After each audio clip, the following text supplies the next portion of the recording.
Patty, obviously there's ups and downs for every season, but what did you guys learn from the weekend, just at Missouri? Obviously, you guys come out with the series win, but you lose on Saturday. Just what did you learn, and how valuable is that experience for this team?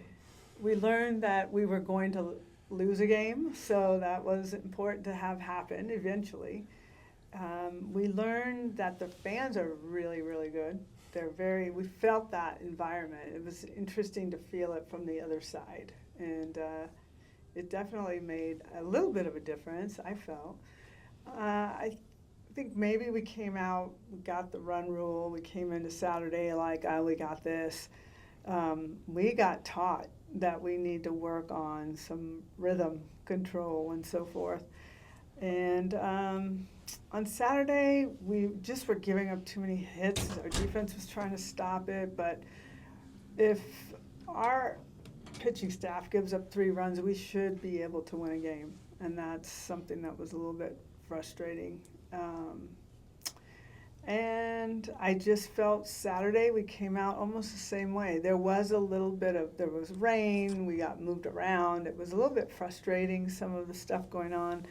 But once we got into it, I just really was proud of the way they finished. The third game of a series or a doubleheader, it's very, very tough. And third game is usually kind of, Sam was outstanding, really was, and helping us, give us time to catch up and get some runs for. But I really like the way we finished the third game at the end offensively.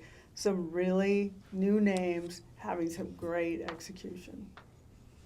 So, Jeff. Sam, just for you, we've talked about your trust in the defense and being able to attack the zone, but are you finding other levels so far through SEC play? What's just been working so well for? I mean, it's still just trusting my defense. I know they're going to be there to make plays, so I'm just letting them hit. And like I said before, like if a strikeout comes with that, a strikeout comes with that. But I just want the defense to make plays and just get out of innings. And I mean, the goal is always less than 15 pitches, so I'll try to keep the pitch count down. What's like the hardest part of going out on a Friday, pitching 5 innings, then returning back on a Sunday against the same lineup and going through 2 or 3 more times? Nothing's hard if you don't let it be hard. Just gotta forget everything that happened on Friday. Sorry. No, for real though, going out on Sunday, like I have to forget everything that happened on Friday because they're just gonna come in with a different approach, and you got to be able to adjust to that. And I know I was looking at the pitches I had thrown to them on Friday and practically flipped it on Sunday. So. Yeah, Patty, I wanted to ask you about Ella, and obviously going through some things a little bit.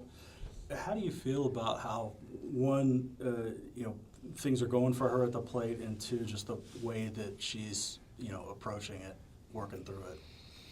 She's been a trooper. I think she's a little frustrated. If you just feel kind of that constant pain every time you take a step, it just doesn't feel good. She's certainly, I talk to her every day about, what is it doing to you? And she's like, I'm good. As long as I can put my turfs back on or whatever. There's certain things that really help relieve some of the pain that she's feeling in her leg. But she's swinging well. She had a frustrating weekend, and she would tell you that, but she's going to be there when we need her. I know that. I trust that. If I have to bring in a runner, I'll do it. But I just need her mindset to stay where it is. And then, unrelated, I don't know, did you see the pitch that Pickens threw last night? No, what happened? Clocked at 78.2. I think they said it was the fastest pitch. Sorry. I'm kidding. See, I got him. Because where's your... It's I don't have the table pens. Eric, he took it. Did you tell him what I was... He's been tormented. He's been tormented. He doesn't know. Pretty much. We've got to be ready for that. We're working on that. We're working on ramping up the machines and training and being prepared for it. Yeah, it's extremely impressive, but you still got to find a way to beat whoever you're facing. Nelly, for you, who's the fastest pitcher you've ever faced? Sam. Oh, yeah. And how do you try to get her? Close my eyes and swing. I'm just kidding. I tried to game plan against her, but she got a bunch of tricks up her sleeve. So it's very, could be this, could be that. Pick one and trust it, I guess. Appreciate it. Nelly, how have you grown in that captain's role, and what was said after Saturday's game? I think the biggest thing for me is just knowing that I don't have to take all the responsibility on like just myself. Knowing that there's so many girls on this team who can and who have kind of taken on some of that responsibility with me. So I'm just very comfortable in knowing that I don't really have to do anything for myself. And then after that Saturday game, it was just a flush it and move on. Like, we just realized that, like, we're human. We don't have to be perfect all the time. Things happen. Losses are going to come, but it's just how we move on from that. And I feel like we did a good job of kind of forgetting it, keeping it in the past, and taking that next step forward. Patty, I wanted to ask you, just as the season goes on, your young hitters, your freshmen, teams are starting to scout them a little more, getting to know a little bit of their tendencies. How do they grow with that? How do they learn about that when they compete against some of these SEC teams? Yeah, it's interesting to watch because they're seeing elite pitching, and I don't think it's really affecting them. I think that they look at it as a great challenge. So the young ones like Gabby is really doing a good job figuring it out. But it doesn't even have to be the young ones. I mean, I think. Well, Nelly has not seen some of this pitching. I think Ilana, from the conferences that they come from, they're seeing this is definitely a gauntlet.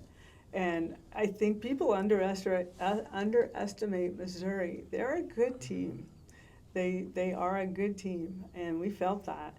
So we just try to really take our short practice times that we get, like Tuesday. They're still kind of coming back from the weekend.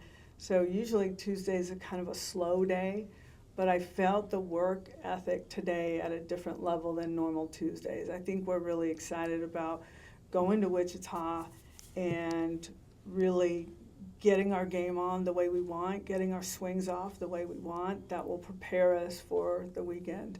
So I think the freshmen are really eyes wide open and really trying to listen and learn. Sam, I wanted to ask you too, as a mature pitcher, throwing as many pitches as you do, how do you deal with maybe you're trying to get the strike zone, find the strike zone, and maybe you might not get a call from the umpire that you want? How do you deal with that mentally? I mean, you may not get the call you want, just going to the next pitch. Yeah. How do you deal with that? I think that's something we've worked a lot on here, and we're still working on it. In fact, we were working on it in Don't do that sometimes. Is that your right? Yeah. It was my glove hand. It's okay. No, we were working on it in the bullpen today, and it's really just like accepting it and then moving on, because you gotta get after the next pitch. And if you're still thinking about that last pitch, the next pitch isn't gonna be what you want. So just really accepting it, moving on. Like I said, we work on it every day. Is that something you dealt with as a young pitcher and tried just the mental aspect of that? Even as a young pitcher, do you deal with that? Did you deal with that when you were little? Yeah, I will say, like, it's something I've never really, like, thought about before. Mm-hmm. I never really, like, would say, like, I wouldn't understand that one pitch is affecting even 5 pitches down the line. So as a young pitcher, like, I wish that was something I knew. Thanks, Sam. Jesse. Patty, you talked about Wichita a little bit, but I also wanted to ask you about the weekend with Tennessee. I don't know how much time you've had to look at them, but just what stands out about them, and then maybe how helpful was this past weekend, just in getting another weekend in SEC play going into this weekend? It was definitely helpful. Tennessee's pitching staff is very, very good. I think they probably lead the country in ERA and so forth. Their catcher is someone we know very well, who's been doing a really great job. So I'm happy for her. They have some big hitters. They have some young players. I don't know. Again, when you kind of put it on paper, it's really interesting to take the stats of one team who we're playing up against ours. Our numbers almost look identical. And we do it almost every time just to show maybe where we're leading, where we're not.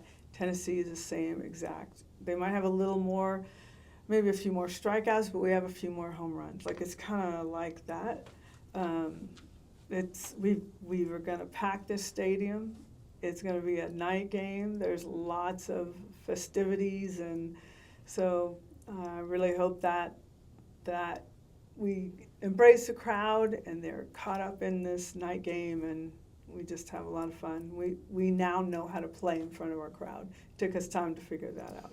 Well, just a quick follow-up. I know you mentioned Audrey's been dealing with that muscle strain. Just where is she at right now, just in her recovery? I believe she's going to be throwing some pitches here before the end of the week.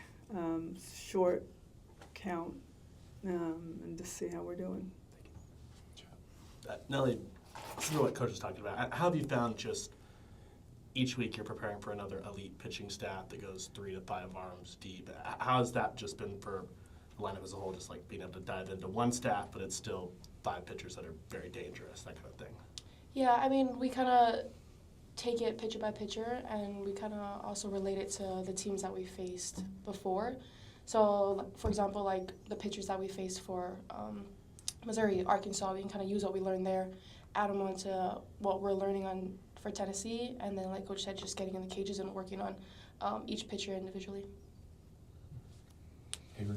Yeah, Patty, you talked about needing to get Sydney Barker a little bit more regular playing time. You've been able to do that a little bit more lately. How do you feel like she's handled that and reacted, and the way that she's going right now? She's pretty special. She does not get rattled by anything. So when I'm telling her,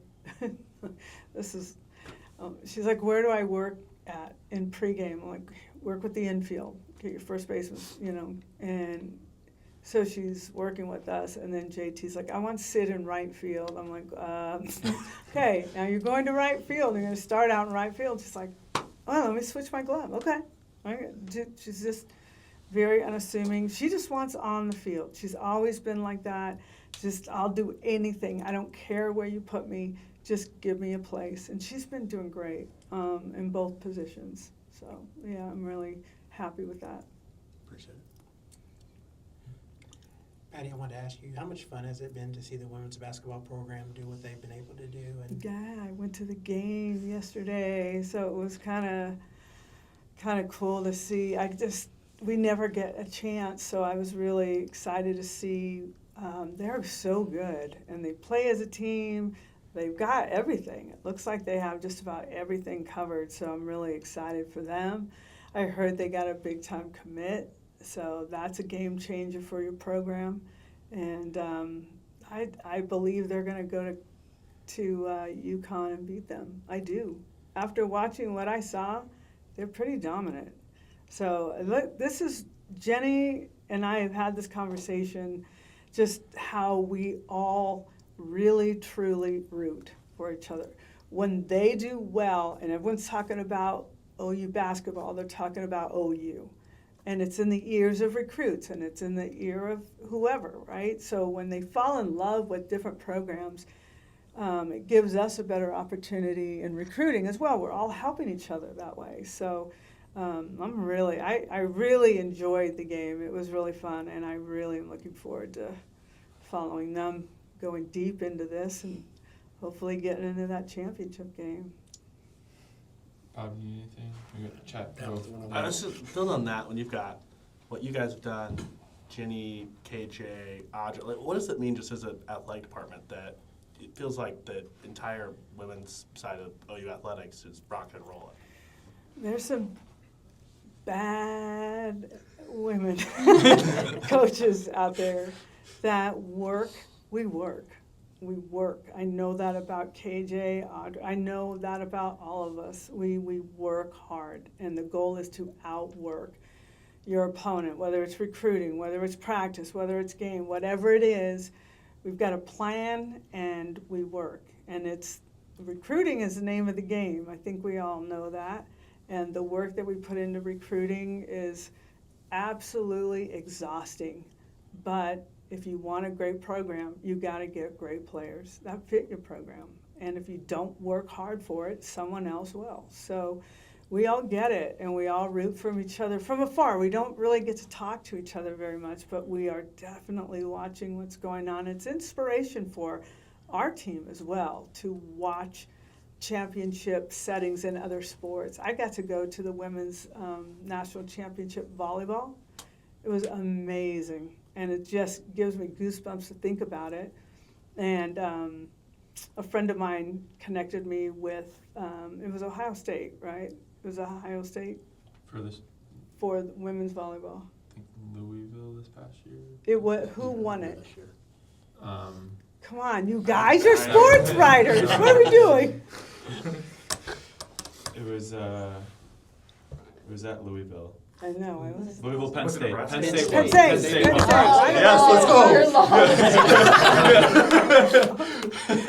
I got to know her.